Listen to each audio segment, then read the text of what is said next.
This is Libby Road and the Sound Epistemology Podcast. You may remember that some of the last Sound Epistemology podcasts were that of Street Epistemology interviews I conducted in which the claim was hidden for the purposes of demonstrating the importance of focusing on the interlocutor's epistemology and not on the claim itself. In this episode, I take it even further and try to conduct a street epistemology interview not only with the claim hidden, but also with the main reason hidden. I found that with experimenting hidden claim SE, although not impossible, was difficult for my interviewee to name the main reason supporting the confidence that the claim is true without revealing the claim. So I decided to take it a step further and also hide the main reason itself and focus on why that main reason is a sufficient reason to support the confidence in the claim being true or accurate. Some observations after conducting this experiment were that it didn't necessarily make it easier on the interlocutor, but it made the interview go much more quickly. The goals of this experiment was for my conversation partner to have a better understanding of the epistemology they used to arrive at their conclusion, as well as the goals of a typical SE conversation. And, according to them, that goal was achieved without me even knowing the claim or the main reason supporting their confidence in the claim being true. Now, I'm not proposing we replace SE with this method, but it might be a useful tool to use with someone who might be prone to putting up defenses when questioning their beliefs, among the other reasons you'll hear shortly. And it might serve as a tool for those having SE conversations to understand what they should be focusing on, the sufficiency of the reasons, and the reliability of the methods the interlocutor is using, not on the claim itself and not on the main reason itself. Let me know what you think.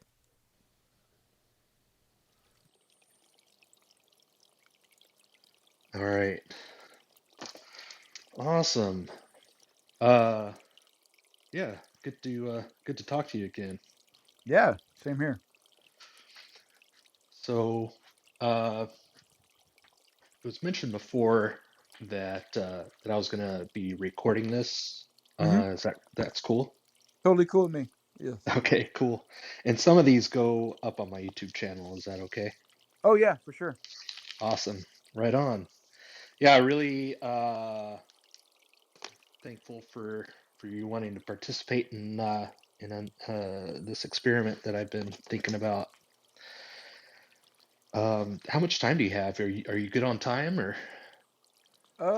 Yeah, I am. I just have to possibly drive my daughter around the 4:30. Well, actually, maybe past 4:30 or might be 5 o'clock. She's got school and some after school stuff. I'm good for a bit. Yeah. Okay, cool. Yeah, and if you need to take a break, just let me know and I'll try to check in with you on time and stuff. Yeah. Try to remember that. Awesome. Cool. So, yeah, I I'm kind of digging hanging out with you on Clubhouse lately. I kind of gauge what I think about people um, on how likely I would want to go on a road trip with them. Cool.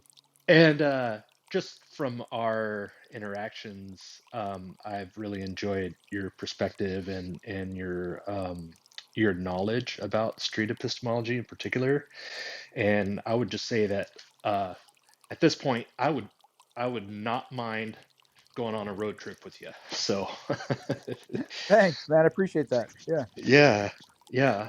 Um, and so I kind of wanted to do this experiment with somebody who is knowledgeable about street epistemology, because I think that it would take a lot of the initial barriers away. Um, I eventually want to try this with someone or people that are unaware of street epistemology, but I think for the benefit of the experiment, I think it'll go a little bit more smoothly with somebody that knows about it. It's kind of like the hidden claim experiment I did with Jeff.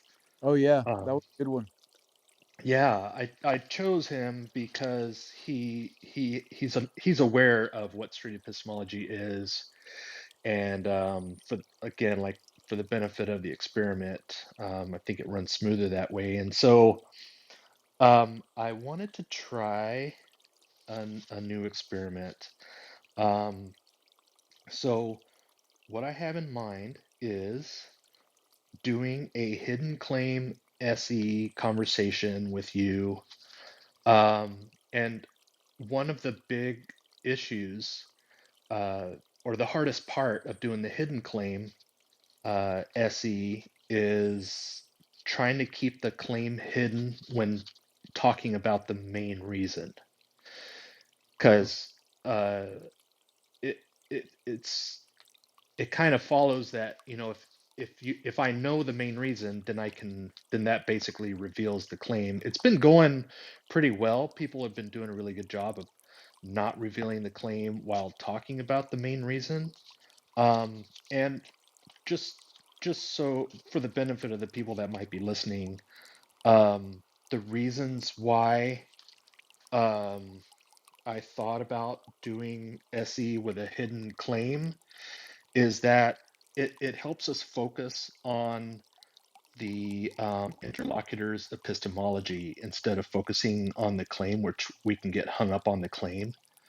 Um, it lowers the likelihood that I would insert my views and biases, because if I don't know what the claim is, I can't really be biased about it, right? Right. Yeah, that's a good point. Um, Also, the interlocutor understands that I don't know the claim, which could allow them to think more openly without the need to get defensive, right? Yes. Yes.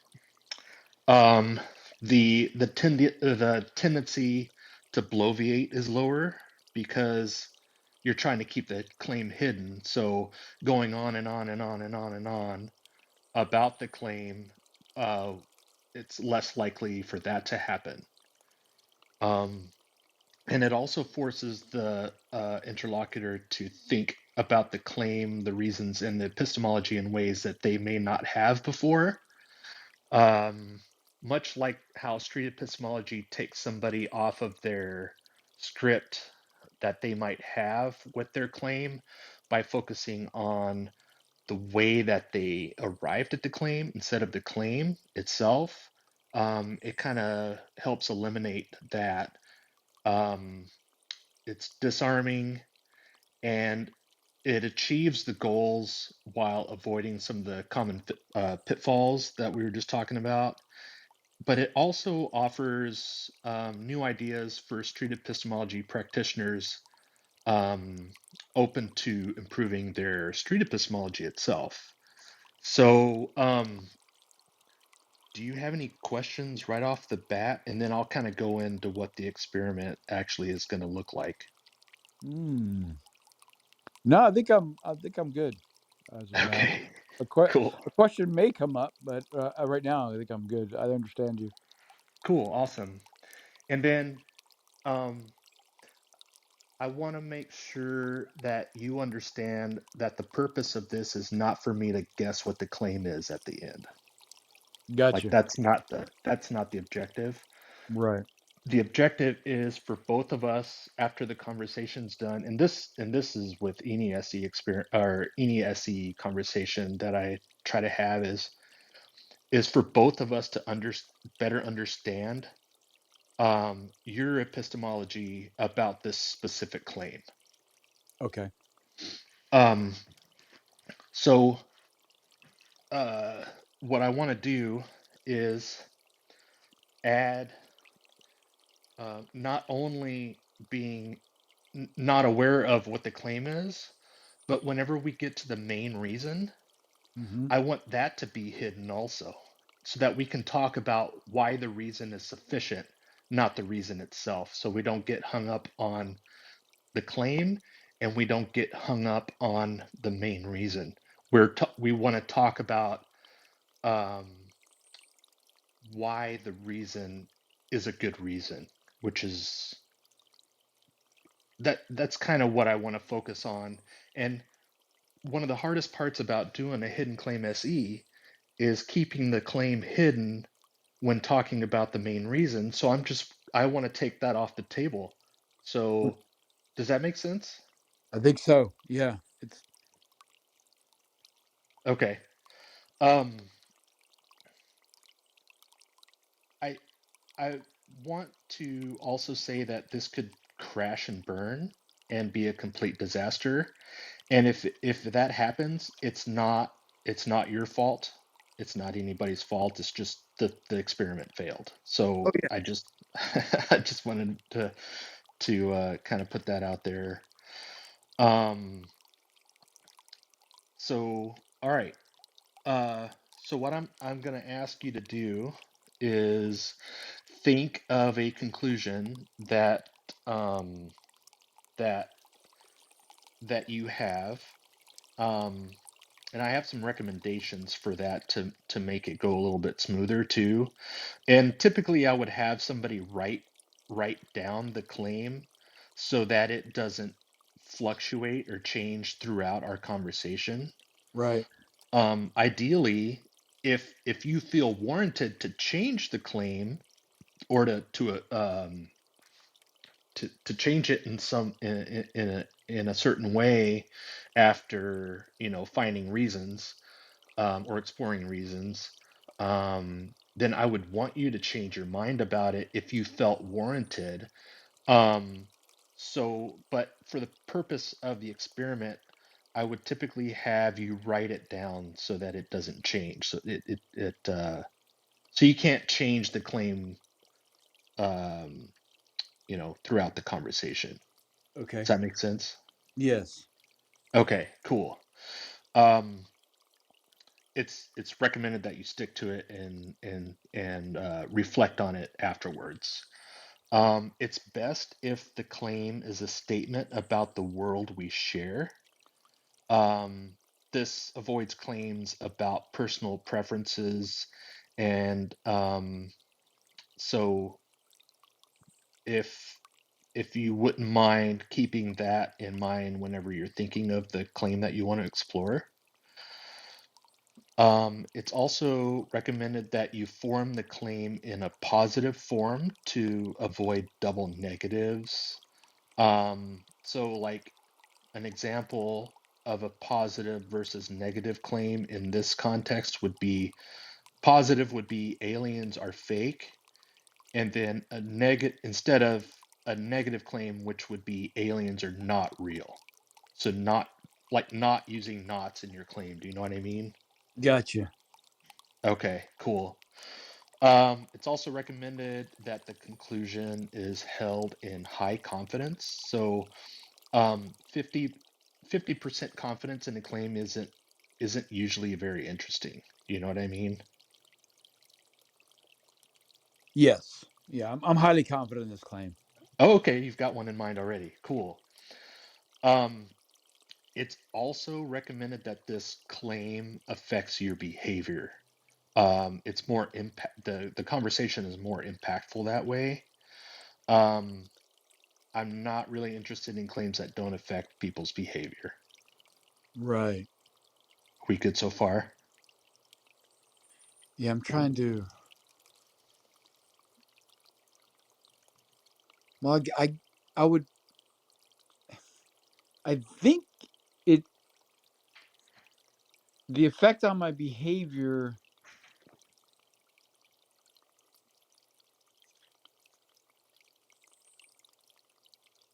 Yeah. I guess I could say it does affect my behavior. Okay, cool. It's also recommended that your open to changing your mind if you were to find out that the reasons or the verification methods are insufficient or unreliable to your own standards. Mm-hmm. So we're good so far? Yes. Okay, cool. Um, the claim can be very specific. In fact, it's recommended that the claim is specific, um, but the main reason doesn't need to be very specific. So, and this matters more when the main reason is not hidden. Um, but so an example of um, instead of quoting a specific scripture in like a holy book as your main reason, I would encourage you to be more general by saying something like just scripture in general instead of like a specific one. And like I said, that's going to matter more in hidden claim SE where the main reason is not hidden. But I figured I would Mhm. just add that. Well, I think I've got my main reason and I've got my claim. Hopefully, Okay, hopefully this works. awesome. Yeah, Yeah. and like I said, if it doesn't work, it's it's it's not your fault. That's why it's an experiment. Yeah. Um, cool. So, are you good with you're familiar with the confidence scale, right? Yes. Yes. Are you okay with scales? I mean, Oh some yeah. people are, some people No. aren't, and Yeah, I like them. Yeah. I'm okay, fine. cool. Yeah. I'll have I'll have a few scales for us to explore. All right. So you ready to start? Yeah. Yeah. This is fun Okay, so far. awesome, Yeah. cool. All right. So the first scale that we're gonna explore is on a scale of 0 to 100, where 0 is no confidence, all questions, 100 is all confidence, no questions. How confident are you that if I were to drop the pen in my hand, it would fall uh, down onto my desk here? 100%. Okay. All right. And that's kind of to help calibrate for both of us what 0 means and what 100 means. Right All on. right. So on the same scale, how confident are you that the claim you have in mind is factually accurate or true? 98.8. Let's just say 98.5. 98.5? Yeah. Okay, cool. Um, on this same scale, uh, the importance for your conclusions to be accurate. In other words, how important is it for you to be believing true things? 99. 99. Okay. Well, I think I can say with 100 on 100 scale, it's important to believe true things. You're I think I'm being apprehensive of saying 100 with in regards to nothing's 100% guaranteed, right? except for the pen. Yeah, because I mean it's fact. That's 100% fact. That's what happens. Okay. All right. So are you I would say 99 100. or I would say 100 for the fact it's best to believe true things. okay. Yeah. Okay. All right. And on that scale, how much does this claim affect your behavior?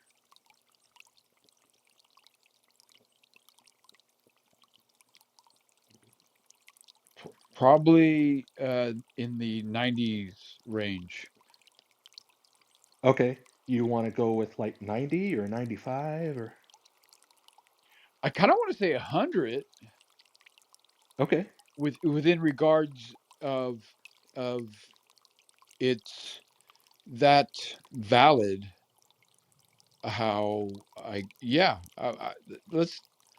Let's just go for the sake of this experiment. Let's say 100 on that one as well. Okay, cool. Yeah, we can probe the limits here. So no worries on that. All right, one last scale, okay? Um, the main reason for holding this conclusion, in other words, the reason that if it was taken away would affect your confidence the most, how much does this reason affect your confidence that the claim that you have in mind is true?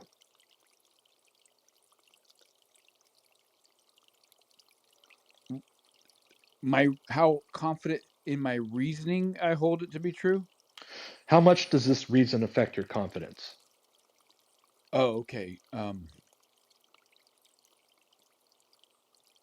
98. Okay. Yeah, I'm pretty high. Yeah, and I'm not letting you know what my reason is right now. Right. Okay. Okay.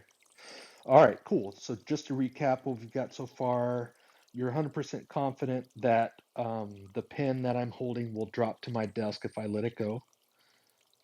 You're 98.5% confident that the claim that you're holding is true. Um, the importance for your conclusions to be accurate is 100.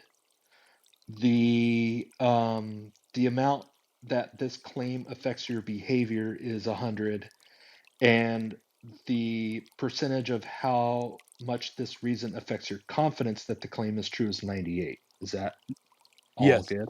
Yeah, I think so. Okay. Okay, cool. All right. Awesome. So, having the claim in mind and having the main reason that supports this claim in mind, why is this reason a good reason?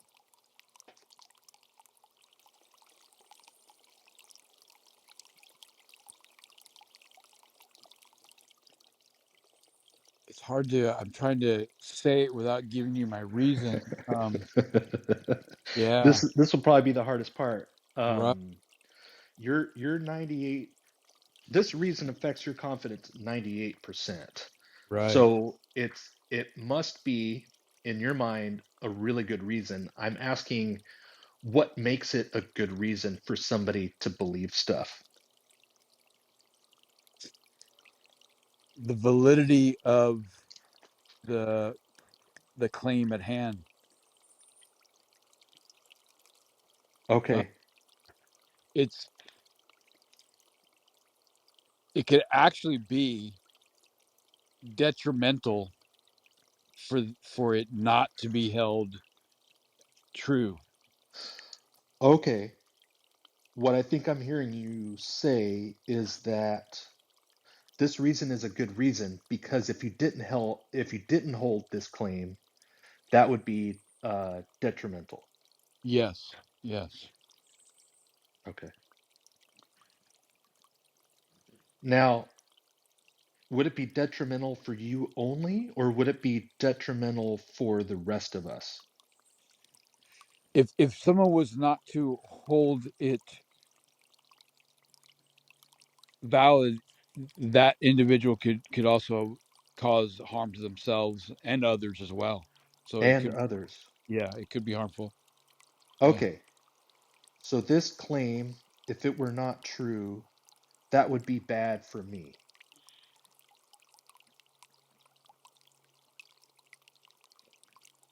If okay, it's the claim is true, and if those didn't hold it to be true, it could be detrimental. Okay. That's yeah. If it's untrue, like say if my claim is proven to be false and I am incorrect, I there could be some benefits from it. There could be benefits if this claim was not true. Right. Yeah. and that helps the reason to be a good reason for believing it. The it well, okay, yeah, yes and no. If this was um the reason is it's true, and if it's held to be understood as true, there are um the good side of the reason to knowing it's true, accepting it it's true, is for safety. Okay, Yeah. got it. Okay, so what you're saying is it's a good reason because if if the claim is true and I believe it, then that is beneficial for me. Yes. Okay, okay, got it. All right. Um, is there a way to test this claim to find out if it is true? Currently, no. Okay,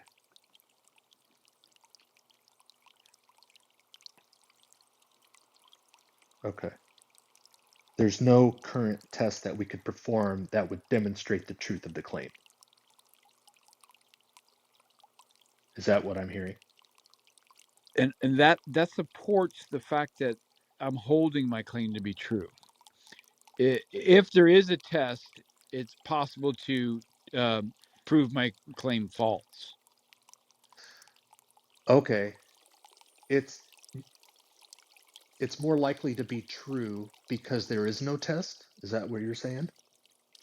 As of now, that's why I'm holding. That's part of the ingredients to my high confidence in my claim being true. Hmm. Okay. Okay. So if there was a test that we could perform to find out if it was true or not true, that would lower your confidence? Yes. Well, okay, it would lower my confidence. However, if the test could show that it is true, you know what I mean? I think so. Hmm. And You're also, saying Kurt. the test can also change the claim itself. Hmm. Okay. It So had the test alone will have effect on this claim entirety okay. at its entirety. Okay. Okay. Hmm. But and you're also saying that if there was a test, just the fact that there was a test would lower your confidence in it being true? Yeah, it could have an effect on my confidence. Yes. Okay. Okay. Um, you may have answered this already, but is there a way to tell if this claim was not true if it wasn't true?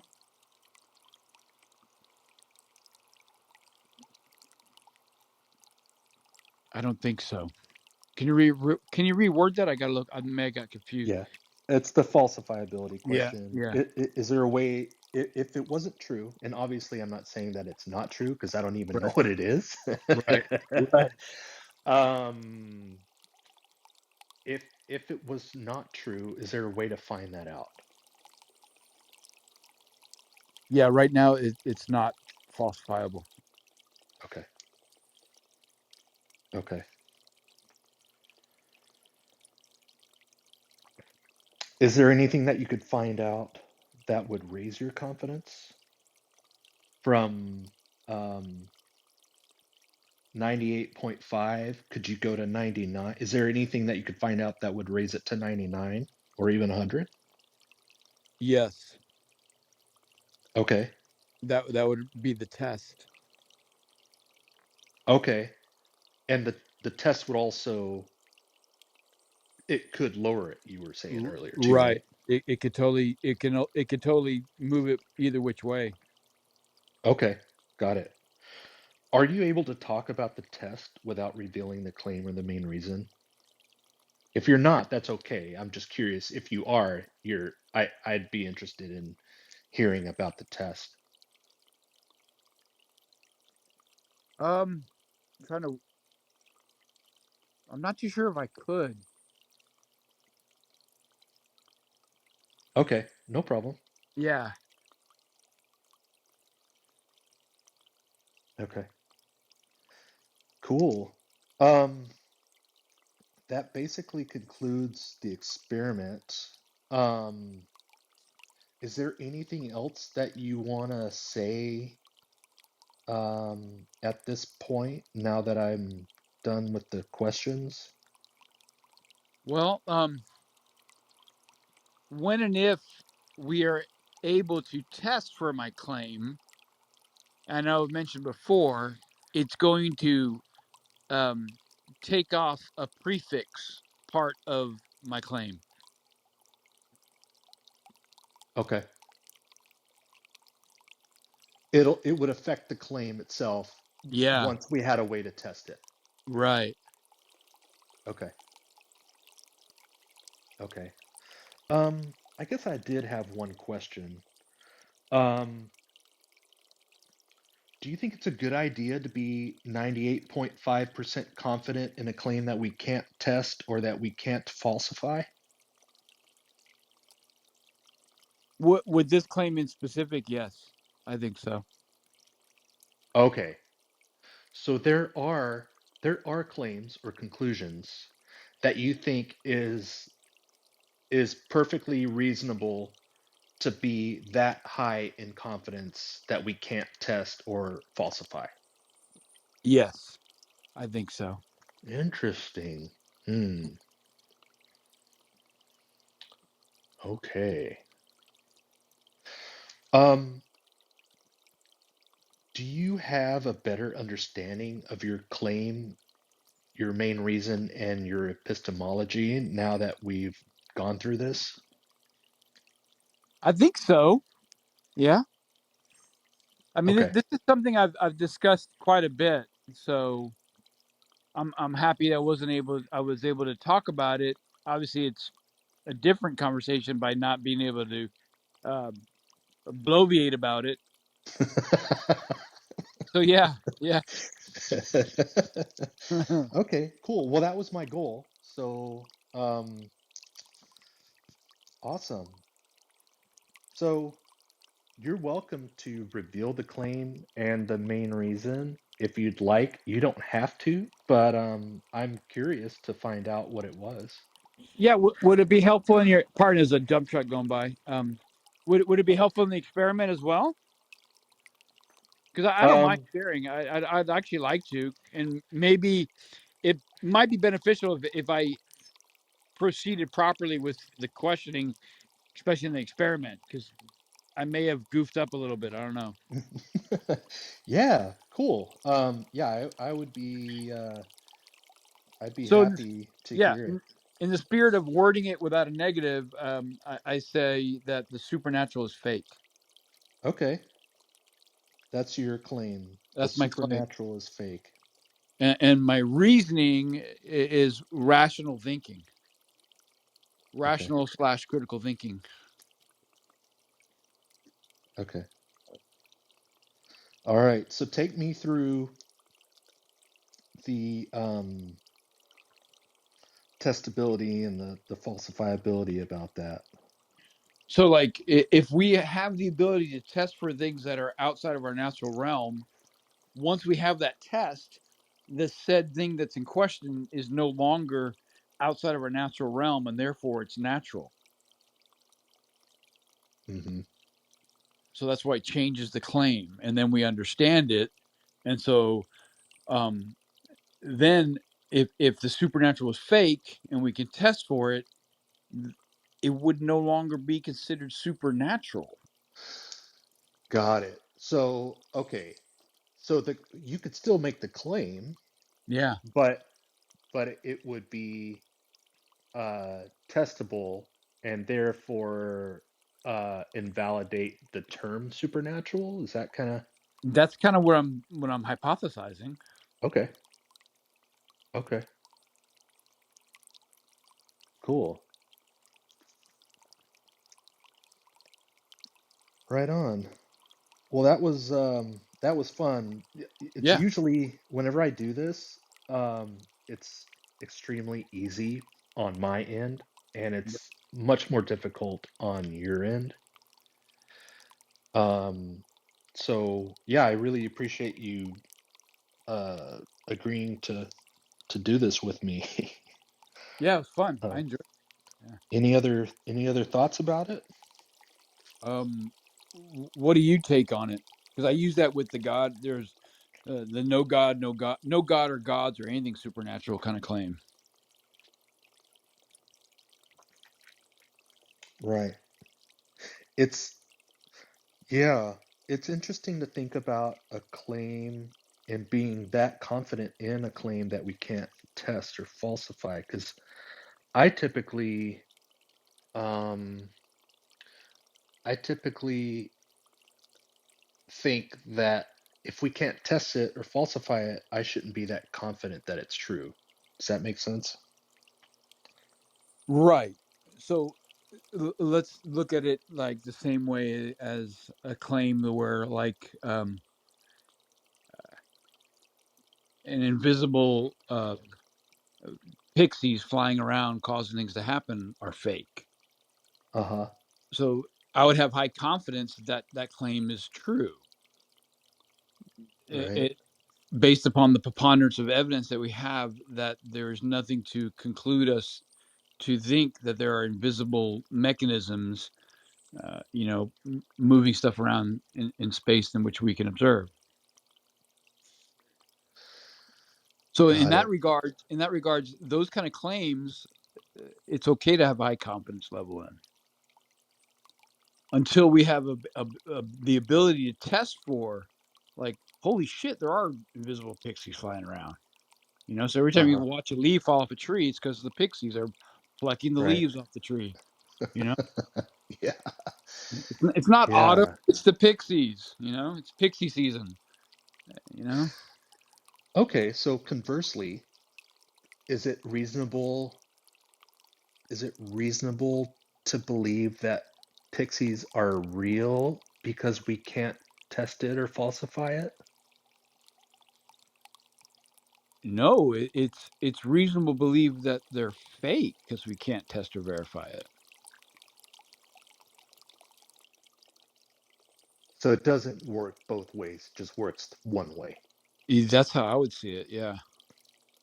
Hmm. Okay. See, that's like that's Because like the that's like the believers saying, "Look, look at the planet we live on. It's because of God," and that's their subjective reasoning that they want to objectify. mhm. It kind of speaks to the idea of the time to believe something is after you have sufficient evidence for it, not before. Right. That's kind of how I operate my day to day. Yeah, yeah. But if the claim that the supernatural is fake, Uh huh. if we don't have sufficient evidence to determine that the supernatural is fake, then wouldn't it follow that we shouldn't believe that either? It would make on paper, reading it, it would seem to be. However, with it being something outside beyond our natural grasp, and we have no way to verify it, it's more probably more probable to presume it's fake and to believe it's fake until proven otherwise. Hmm, got it. Yeah. Yeah. I mean, I agree with you. I'm just trying to scrutinize it as much as I can Yeah, I because appreciate that. Yeah. yeah, and I'm not just scrutinizing it on your end. I'm scrutinizing it for me because I I feel like that's reasonable to to believe that the supernatural is fake, even though we can't test it or falsify it. Yeah. Yeah. Yeah. Cool. Yeah, that Yeah. that's an interesting one. Hmm. Okay. Cool. Yeah. Awesome. Cool. Well, I'll let you go. I'm happy to keep talking about this. No, it's But okay. as You far as got the it. experiment goes, I think I'm done unless you had anything else to say about it. Well, Um, what is the outcome of your experiment? Do you have a conclusion now? Like, well, the goal was to try to get through it, uh-huh. to try to get through the conversation, explore and focus just on the epistemology to see if I could get through it. And we got through it, Yeah, and and you said that you think that you have a better understanding of the claim, um, the main reason, and your epistemology. So that goal was achieved. So yeah, I think I'll continue experimenting. yeah, yeah. I like your questions. I want to probably listen to this recording and use your questions to try to practice this way. Okay, Yeah, it's sweet. awesome. Yeah. Well, I see Alfonso down in the Hey, Alfonso. audience. Yeah, yeah. Um, I might ask him to see if he wants to Join try the one out. Yeah, cool. You can move me Um, down, and I'll just listen, whichever. okay, cool. Yeah. Let's see. I'll bring him up.